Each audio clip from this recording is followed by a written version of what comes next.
कोकणात रत्नागिरी तालुक्यातील जयगड परिसरातील मोठी जांभारी गावच्या शिमगोत्सवाला मोठ्या उत्साहात सुरुवात झाली आहे। धुळवडीनंतर जांभारीच्या शिमगोत्सवाला खऱ्या अर्थाने रंगत चढते। यावेळी वाडीवाडीतून राखणा देण्यात आल्या। त्यानंतर मांडावरील होम रचण्याचा विधी सुरू झाला। पहाटे 4 वाजण्याच्या सुमारास होम पेटला आणि पालखी नाचवण्याचा कार्यक्रम सुरू झाला। याच दरम्यान त्रिमूर्ती पालखीचे मानकरी आणि इंगलाई देवीच्या पालखीच्या मानकऱ्यांनी गावातील अनिष्टे आणि संकटे दूर व्हावीत या हेतूने जांभारीच्या खाडीत जळती कोलिते फेकण्यात आली। त्यानंतर देवतांचे रूप असलेल्या मनुष्यरूपी देवांची भेट घडवण्यात आली। सकाळी पुन्हा पेटती कोलिते ढोलताशांच्या गजरात नाचवत होमाला समर्पित करण्यात आली।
कोकणामध्ये खऱ्या अर्थाने आता शिमगोत्सवाला सुरुवात झालेली आहे।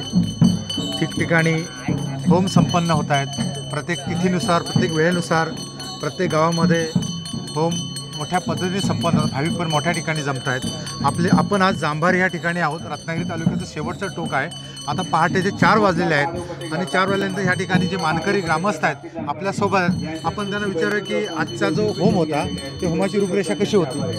प्रतिवर्षाप्रमाणे जांभारी गावामधलं जे भैरीदेव देवस्थान आहे हे पंचक्रोशीतलं एक प्रसिद्ध देवस्थान आहे। जांभारीतला शिमगोत्सव हा सर्वात मोठा शिमगोत्सव हा परिसरात समजला जातो आणि या भैरीदेवाच्या या शिमगोनिमित्त आजूबाजूच्या परिसरातले लोक आनंदाने या ठिकाणी सामील होतात। आजचा जो हा खालचा होम आहे हा होम आपण प्रतिवर्षाप्रमाणे ज्या अनिष्ट रूढी आहेत, ज्या अनिष्ट परंपरा आहेत त्याचं कुठेतरी त्याला हे मिळावं, दहन व्हावं त्या दृष्टीने आपण हा होम या ठिकाणी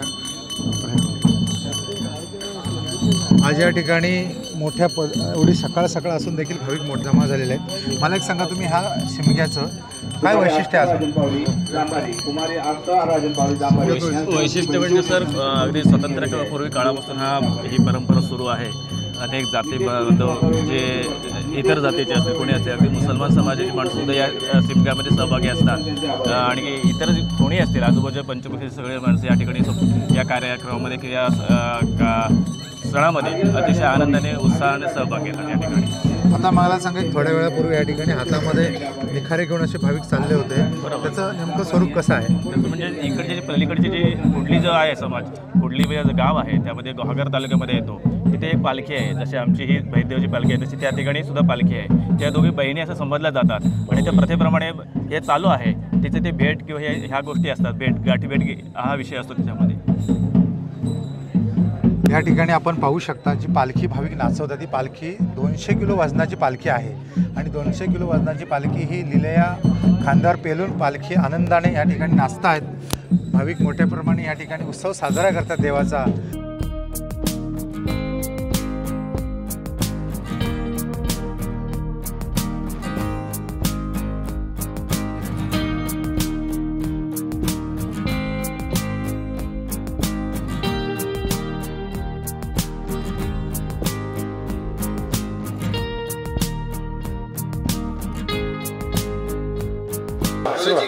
जे टीव्ही कार्यक्रमाचा आज बारामती राखण वर्षात उठवतात.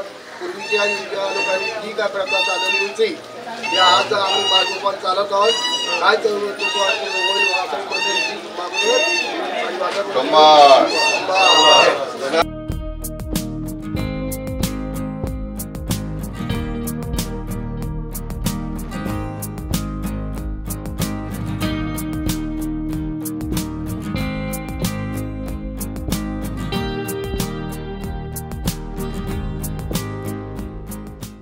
आज आपण रत्नागिरी तालुक्यातल्या जांभारी या गावामध्ये आहोत.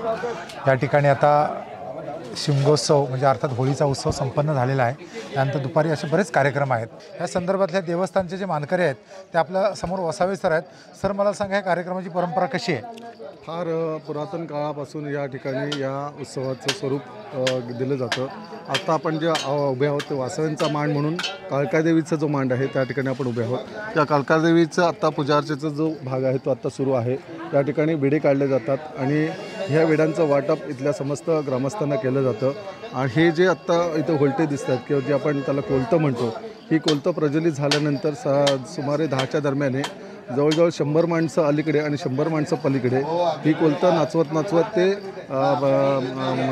साण्यावरती जो आपला होम आहे त्या ठिकाणी घेऊन एकत्रितरित्या त्याचं दहन केलं जातं. मला एक सांगा, ही जी परंपरा आहे म्हणजे नेमकं हे कशासाठी केलं जातं? हे गावामध्ये असणाऱ्या अनिष्ट रूढी परंपरा असतील किंवा काही अनिष्ट ज्या आपल्यावरती येणाऱ्या संभाव्य भविष्यातल्या ज्या संकट असतील ती दूर व्हावीत या हेतूने आपण हे जे होलत आहेत किंवा जे आपण कोलतं म्हणतो ते त्या ठिकाणी दहन केले जातात. टाइम्स डिजिटलला लाईक करा, शेअर करा, सबस्क्राईब करा आणि बेल आयकॉन दाबायला विसरू नका. Times digital.